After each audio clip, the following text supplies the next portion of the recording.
નમસ્કાર વિદ્યાર્થી મિત્રો, ઘરશાળા બુનિયાદી શિક્ષણ વિભાગ સંચાલિત યુટ્યુબ ચેનલમાં હું ધારા જોશી આપ સૌનું ફરી સ્વાગત કરું છું.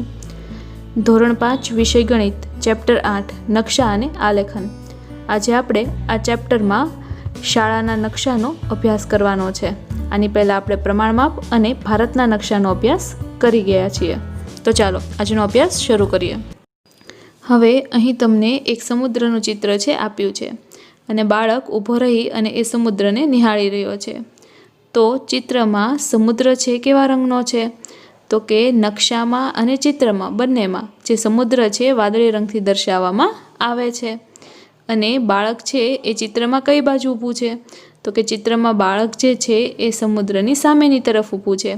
એટલે કે બાળકનું મોઢું છે સમુદ્રની સામે છે. એટલે કે સમુદ્રને નિહાળી રહ્યો છે અને એને એવું લાગે છે કે આ સમુદ્ર છે એનો કોઈ અંત જ નથી એવો એને ભાસ થાય છે. તો હંમેશા નકશામાં જે વાદળી રંગનો ભાગ હોય છે એ સમુદ્ર એટલે કે પાણી છે એ દર્શાવે છે. તો તમારે યાદ રાખવાનું છે. અને ભારતના નકશામાં સમુદ્ર ક્યાં છે અને પાણી ક્યાં દર્શાવ્યું છે તમારે શોધવાનું છે. અહીં પહેલો સવાલ છે કે જેની એક તરફ સમુદ્ર હોય તેવા રાજ્યો પર નિશાની કરો. એટલે કે ભારતના નકશામાં તમારે એવા રાજ્યો પર નિશાની કરવાની છે કે જેની એક તરફ સમુદ્ર હોય. તો એવા રાજ્યોના નામ છે ગુજરાત, મહારાષ્ટ્ર, ગોવા, કર્ણાટક, કેરળ, તમિલનાડુ, આંધ્રપ્રદેશ, ઓરિસ્સા અને પશ્ચિમ બંગાળ જેની એક તરફ સમુદ્ર છે. તો તમારે આ બધા જ રાજ્યો ભારતના નકશામાં ગોતી અને એના પર નિશાની કરવાની છે અને યાદ રાખવાનું છે કે આ બધા જ રાજ્યો એવા છે કે જેની એક તરફ સમુદ્ર છે. ત્યારબાદનો સવાલ છે બીજો સવાલ કે એક એવા રાજ્યનું નામ આપો કે જેની એક પણ તરફ સમુદ્ર ન હોય. તો નકશામાં જે વચ્ચેનો ભાગ છે એટલે કે વચ્ચેનું જે રાજ્ય છે તેને એકેય બાજુથી સમુદ્ર છે એ અડતો નથી એટલે કે એકેય તરફ સમુદ્ર નથી. તો એવા રાજ્યનું નામ આવશે મધ્યપ્રદેશ. તો તમારે ભારતના નકશામાં મધ્યપ્રદેશ ગોતી એની પર ટીક કરવાનું રહેશે. અહીં બે રાજ્યો વચ્ચે આવતી રેખાઓ વિશે વાત થઈ રહી છે. બે બાળકો છે એના વિશે ચર્ચા કરી રહ્યા છે. જો નકશો તમે જોશો તો તમને ભારત દેશના નકશામાં બે રાજ્યો વચ્ચે રેખાઓ દેખાશે. તો જમીન પર આવી કોઈ રેખા હોતી નથી. નકશામાં બે રાજ્યોને અલગ પાડવા અને અલગ દેખાડવા માટે એની વચ્ચે રેખાઓ દોરેલી હોય છે. જ્યારે જમીન ઉપર આવી રેખાઓ હોતી નથી, પરંતુ જ્યારે એક રાજ્ય પૂરું થાય ને બીજું રાજ્ય શરૂ થાય ત્યારે ત્યાં આપણને બોર્ડ મારેલું દેખાય છે કે આ જે રાજ્ય છે એમાં તમારું સ્વાગત છે અને ટોલ ટેક્સ છે એ પણ તમારે ત્યાં ચૂકવવો પડતો હોય છે. તો આ રીતે આપણને ખ્યાલ આવી જાય છે કે એક રાજ્યમાંથી આપણે બીજા રાજ્યમાં આવી ગયા છીએ. અને થોડા થોડા અંતરે ત્યાં કેટલા કિલોમીટર દૂર છે રાજ્ય એ પણ લખેલું તમને જોવા મળતું હોય છે. તો આ રીતે બે બાળકો છે ચર્ચા કરી રહ્યા છે કે નકશામાં રેખા હોય છે જ્યારે જમીન પર જે રેખા છે હોતી નથી. હવે અહીં જે નકશો આપ્યો છે એનો આપણે અભ્યાસ કરવાનો છે. આ નકશામાં કેટલાક શહેરો દર્શાવ્યા છે અને એનો વચ્ચેનું અંતર આપ્યું છે. તો નકશાનો અભ્યાસ કરતાં ખ્યાલ આવે છે કે જે શહેરોના નામ છે આ પ્રમાણે છે: ઇડલીપુર, બરફીનગર, ઢોકળાબાદ, ભેલપુર અને છોલાઘાટ. આ જે 5 છે શહેરોનો નકશો અહીં આપ્યો છે. તો પહેલો સવાલ છે કે નકશામાં ઇડલીપુર એ બરફીનગરથી કેટલા સેન્ટીમીટર દૂર આવેલું છે? તો જુઓ અહીં આપણને પ્રમાણમાપ આપ્યું છે કે નકશામાં 1 સેન્ટીમીટર જેટલું અંતર છે એને બરાબર આપણે જમીન પર 10 કિલોમીટર સમજવાનું છે. એ પ્રમાણમાપ આપણને અહીં લખીને આપ્યું છે કે 1 સેમી બરાબર 10 કિલોમીટર. પહેલો સવાલ છે કે નકશામાં જે ઇડલીપુર છે એ બરફીનગરથી કેટલા સેમી દૂર આવેલું છે? તો જો તમે ઇડલીપુર અને બરફીનગર બંનેને જોઈ શકો છો. તો ઇડલીપુરથી બરફીનગર છે એની વચ્ચેનું જે અંતર છે એ ફૂટપટ્ટીથી માપી લેવાનું છે. તો માપતા ખ્યાલ આવશે કે ઇડલીપુરથી બરફીનગર છે 5 સેન્ટીમીટર જેટલું દૂર છે. એટલે કે નકશામાં ઇડલીપુરથી બરફીનગર વચ્ચેનું જે અંતર છે એ 5 સેન્ટીમીટર છે. નકશામાં 5 સેન્ટીમીટર એટલે જમીન પર આપણે એને કેટલું કહી શકીએ? તો કે 50 કિલોમીટર છે એમ કહી શકીએ. અહીં બીજો સવાલ પૂછ્યો છે કે ઇડલીપુરથી બરફીનગર જવા માટે તમારે કેટલા કિલોમીટરની મુસાફરી કરવી પડે? તો અહીં ઇડલીપુરથી બરફીનગર નકશામાં 5 સેન્ટીમીટર છે એટલે આપણે 50 કિલોમીટર જેટલી મુસાફરી છે એ કરવી પડે. કારણ કે અહીં આપણને પ્રમાણમાં આપ્યું છે નકશામાં 1 સેન્ટીમીટર બરાબર 10 કિલોમીટર. તો 5 સેન્ટીમીટર બરાબર 50 કિલોમીટર એમ જવાબ આવશે. ત્યારબાદ ત્રીજો સવાલ છે કે ઇડલીપુર અને બરફીનગરના રસ્તા પર મધ્યમાં ખમણપુર આવેલું છે, તેના પર કેનું નિશાન કરો. તો જો અહીં ઇડલીપુરથી બરફીનગર વચ્ચેનું અંતર આપણે નકશામાં 5 સેન્ટીમીટર જેટલું થાય છે, એટલે કે એના મધ્યમાં જ ખમણપુર આવેલું છે. એટલે આપણે 5 સેન્ટીમીટરના અડધા કરીએ તો 5 સેન્ટીમીટરના અડધા થશે 2.5 સેન્ટીમીટર.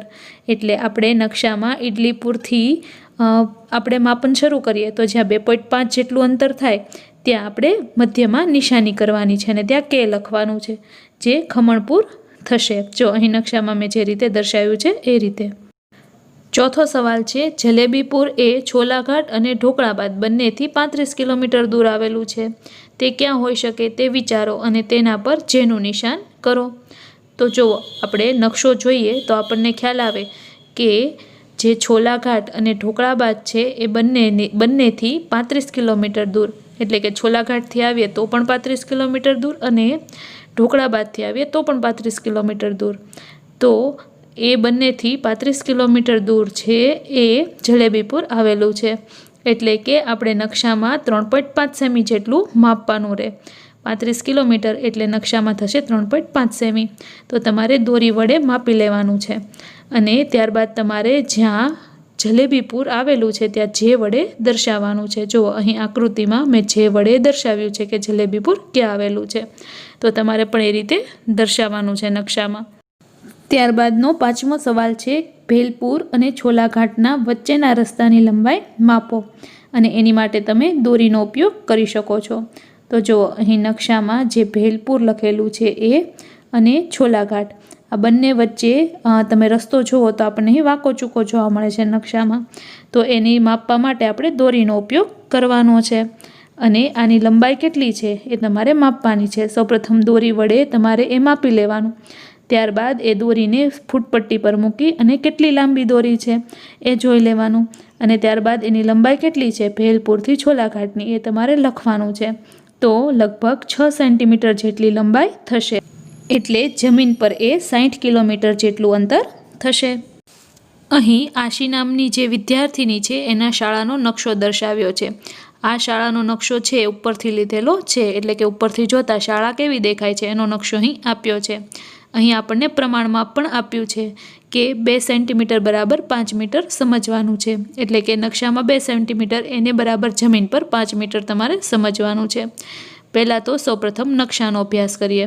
તો જુઓ, અહીં બગીચો દર્શાવ્યો છે. બગીચો ખૂબ મોટો છે અને ઘણી જગ્યા રોકે છે. ત્યારબાદ સભા મેદાન, હોલ, રમતનું મેદાન, મુખ્ય દરવાજો, કાર્યાલય અને વર્ગખંડો છે તમને દર્શાવ્યા છે. વર્ગખંડો છે વચ્ચે છે અને એની વચ્ચે પણ જગ્યા છે તમને દર્શાવી છે. જો કાર્યાલય છે ખૂણામાં આવેલું છે અને સભા મેદાન અને હોલ છે એકબીજાની પાસે પાસે આવેલા છે. તો આ આખો આશીની શાળાનો નકશો છે. હવે એના ઉપરથી આપણે કેટલાક પ્રશ્નોના જવાબ આપવા. પહેલો સવાલ છે કે સભા મેદાનનું ક્ષેત્રફળ શાળાના કાર્યાલયના ક્ષેત્રફળથી કેટલા ગણું વધારે છે. તો અહીં સભા મેદાન છે એ કાર્યાલયથી ઘણું વિશાળ છે. એટલે આપણે એમ કહી શકીએ કે સભા મેદાનનું ક્ષેત્રફળ શાળાના કાર્યાલયના ક્ષેત્રફળથી 5 ગણું વધારે છે. અહીં નકશામાં જોતા ખ્યાલ આવશે કે કાર્યાલય છે એમાં 3 ખાના છે રોકાય છે, જ્યારે ઉપર જે સભા મેદાન આપ્યું છે એમાં 15 ખાના રોકાય છે. એટલે કે 3 ખાના છે કાર્યાલયના છે, જ્યારે 15 ખાના છે એ સભા મેદાન રોકે છે. એટલે કે 3 પંચા ને 15, એટલે આપણે એને 5 ગણું કહી શકીએ. એટલે કે 5 કાર્યાલય ભેગા થાય એટલું એક સભા મેદાન બને છે. એટલે અહીં આપણે કહી શકીએ કે સભા મેદાનનું જે ક્ષેત્રફળ છે એ શાળાના કાર્યાલયના ક્ષેત્રફળથી 5 ગણું વધારે છે. અહીં બીજો સવાલ પૂછ્યો છે કે દરેક વર્ગખંડની લંબાઈ તથા પહોળાઈ કેટલી છે. તો તમારે ફૂટપટ્ટીની મદદથી માપવાનું છે. એના માટે પ્રમાણ માપ છે યાદ રાખવાનું છે કે 2 સેન્ટીમીટર બરાબર 5 મીટર. હવે ફૂટપટ્ટીથી માપતા તમને ખ્યાલ આવશે કે લંબાઈ છે 2 સેન્ટીમીટર છે, એટલે કે 2 સેન્ટીમીટર બરાબર 5 મીટર. એટલે આપણે એમ કહી શકીએ કે લંબાઈ 5 મીટર છે અને પહોળાઈ છે એ 5 મીટર કરતાં થોડી ઓછી છે, એટલે પહોળાઈ આવશે 4 મીટર. એટલે અહીં જે એ છે ઓપ્શન એ આપણે ટીક કરવાનો રહેશે કે લંબાઈ 5 મીટર અને પહોળાઈ 4 મીટર. અહીં તમને આશીની જે શાળા છે એના વર્ગખંડો કેવા દેખાય છે એનું એક ચિત્ર આપેલું છે. જો વર્ગખંડના નકશાનો અહીં આપણે અભ્યાસ કરવાનો છે. તમને બારી, બ્લેકબોર્ડ, નોટિસ બોર્ડ, દરવાજો અને ડિસ્પ્લે બોર્ડ, કબાટ ક્યાં આવેલો છે અને પાટલી એટલે કે તમારી બેઠવાની બેન્ચ એ બધું જ અહીં અને ટેબલ એ બધું જ અહીં છે તમને નકશામાં દર્શાવ્યું છે. તો આ છે એ વર્ગખંડનો નકશો છે. હવે એના પરથી આપણે કેટલાક પ્રશ્નોના જવાબ આપવાના છે. તો ચાલો આપણે પ્રશ્નો જોઈએ. અહીં પહેલો સવાલ છે, બ્લેકબોર્ડની બરાબર સામે નીચેનામાંથી શું છે? કબાટ, બારી, નોટિસ બોર્ડ કે ડિસ્પ્લે બોર્ડ? તો જો બ્લેકબોર્ડ છે અહીં કાળા રંગથી દર્શાવ્યું છે, એની બરાબર સામે છે પીળા રંગથી ડિસ્પ્લે બોર્ડ છે દર્શાવેલું છે. એટલે જવાબ આવશે ડિસ્પ્લે બોર્ડ અહીં બ્લેકબોર્ડની બરાબર સામે છે. ત્યારબાદ અહીં બીજો સવાલ છે કે ફરી એકવાર શાળાનો નકશો જુઓ અને અંદાજ લગાવો કે નીચે દર્શાવેલ જ્યાં હોય ત્યાં નિશાની કરો. એટલે કે આપણે ફરી શાળાનો નકશો જોવાનો છે અને એમાં આ જે વર્ગખંડોમાં બ્લેકબોર્ડ છે, પાટલીઓ છે, એ જે આપણે આપમાં દર્શાવ્યું છે ક્યાં આવ્યું છે આપણે દર્શાવવાનું છે. તમારે બધાએ તમારા પાઠ્યપુસ્તકમાં જે 124માં પેજ પર નકશો આપ્યો છે એમાં સાથે સાથે જોતું જવાનું છે. સૌપ્રથમ છે કે 3A અને 7 એના વર્ગખંડમાં બ્લેકબોર્ડ કઈ જગ્યાએ આવેલા છે? તો જુઓ અહીં નકશામાં મેં તમને દર્શાવ્યું છે કે 3A અને 7મા ધોરણનો જે વર્ગખંડ છે એના બ્લેકબોર્ડ ક્યાં આવ્યા છે, કઈ દિવાલ પર છે એ અહીં આપણે દર્શાવ્યું છે. ત્યારબાદ બીજું છે કે ધોરણ 4 અને 10ના વર્ગખંડમાં કબાટ કઈ જગ્યાએ છે? તો જુઓ નકશામાં તમને મેં દર્શાવ્યું છે કે ધોરણ 4 અને 10નો જે વર્ગખંડ આપ્યો છે એમાં કબાટ કયા ખૂણામાં આપ્યા છે. જો એ ખૂણામાં મેં નિશાની કરી તમને દર્શાવ્યું છે અને કબાટ એમ લખ્યું છે. તો તમારે પણ તમારા નકશામાં સાથે સાથે અહીં નિશાની કરવાની છે. ત્યારબાદ ધોરણ 5 અને 6Bના વર્ગખંડમાં નોટિસ બોર્ડ ક્યાં આવેલા છે? તો એ પણ મેં નકશામાં તમને લખી અને એરો કરીને દર્શાવ્યું છે કે ધોરણ 5 અને 6Bના વર્ગખંડના નોટિસ બોર્ડ ક્યાં આવેલા છે. તમારે પણ તમારા નકશામાં એ દર્શાવવાનું છે. ત્યારબાદ બીજા ધોરણનો જે વર્ગખંડ છે એમાં મધ્યહારની છેલ્લી બેઠક એટલે કે છેલ્લી બેચ, મધ્યમાં એટલે કે વચ્ચેની છેલ્લી બેચ કઈ છે? તો જો અહીં મેં તમને દર્શાવી છે એ વર્ગખંડ જે ધોરણ 2નો વર્ગખંડ છે એમાં મધ્યહારની છેલ્લી બેઠક છે. ત્યારબાદ છેલ્લે ધોરણ 1ના વર્ગખંડમાં ડિસ્પ્લે બોર્ડ ક્યાં છે? તો એ પણ નકશામાં મેં તમને અહીં દર્શાવ્યું છે કે ધોરણ 1ના વર્ગખંડમાં ડિસ્પ્લે બોર્ડ ક્યાં આવેલું છે. તમારે પણ તમારા નકશામાં એ દર્શાવવાનું છે. ત્યારબાદ છેલ્લો સવાલ છે, 3Aના વર્ગખંડમાં બેઠેલ વિદ્યાર્થી રમતનું મેદાન જોઈ શકે છે? તો જુઓ આ ઉપર જે નકશો છે એમાં 3Aનો જે ક્લાસ છે એ તમે જોઈ શકો છો. 3Aનો ક્લાસ જે પહેલો જ છે, ઉપરથી પહેલો જ ક્લાસ 3Aનો છે. હવે ત્યાંથી રમતનું મેદાન જોઈ શકાય કે ન જોઈ શકાય? તો કે નહીં, કારણ કે 3Aની પાછળ 3Bનો ક્લાસ છે અને એટલા માટે જ આપણે રમતનું મેદાન છે ન જોઈ શકીએ. એટલે જવાબ આવશે ના. જો નકશો જોતાં જ તમને ખ્યાલ આવશે કે 3Aનો ક્લાસ આગળ છે, એની પાછળ 3Bનો ક્લાસ છે અને ત્યારબાદ રમતનું મેદાન છે. એટલે આપણે 3B ક્લાસ છે એ આપણને આડો આવે છે એટલે આપણે રમતનું મેદાન જોઈ શકતા નથી. તો અહીં આપણો જે ચેપ્ટર 8 છે નકશા આલેખન એ પૂરું થાય છે. વિદ્યાર્થી મિત્રો, આજે આપણે આશીની શાળાનો નકશો છે એનો ખૂબ સારી રીતે અભ્યાસ કર્યો. તમારે આ આખો નકશો છે એને ખૂબ સરસ રીતે જોવાનો છે સૌપ્રથમ, અને ત્યારબાદ અહીં જે કંઈ પણ મેં દર્શાવ્યું છે કે વર્ગખંડમાં બ્લેકબોર્ડ ક્યાં છે, કબાટ ક્યાં છે, નોટિસ બોર્ડ ક્યાં છે, એ તમારે એમાં દર્શાવવાનું છે. જો શક્ય બને તો આ નકશો છે એ દોરવાનો પ્રયત્ન પણ કરજો. તો અહીં ચેપ્ટર 8માં આપણે નકશા આલેખનનું જે આપણું ચેપ્ટર છે એમાં આપણે પ્રમાણમાપ વિશે માહિતી મેળવી. આ ઉપરાંત લાલ કિલ્લો, તેની આજુબાજુના જે વિસ્તાર છે એના નકશાઓ જોયા અને એની પરથી કેટલાક પ્રશ્નોના જવાબ આપણે આપ્યા. આ ઉપરાંત આપણે ભારતનો નકશો જોયો અને એની પરથી કેટલાક પ્રશ્નોના જવાબ આપવાનો પ્રયત્ન કર્યો. અને આજે આપણે અહીં આશીની જે શાળા છે એનો નકશો છે એનો અભ્યાસ કર્યો અને એ નકશા પરથી આપણે આખો વર્ગખંડ છે એમાં કઈ વસ્તુ કઈ જગ્યાએ હોય છે અને શાળા જે છે એમાં મેદાન ક્યાં આવેલું છે, આ ઉપરાંત કાર્યાલય ક્યાં આવેલું છે, એ બધી માહિતી પણ મેળવી.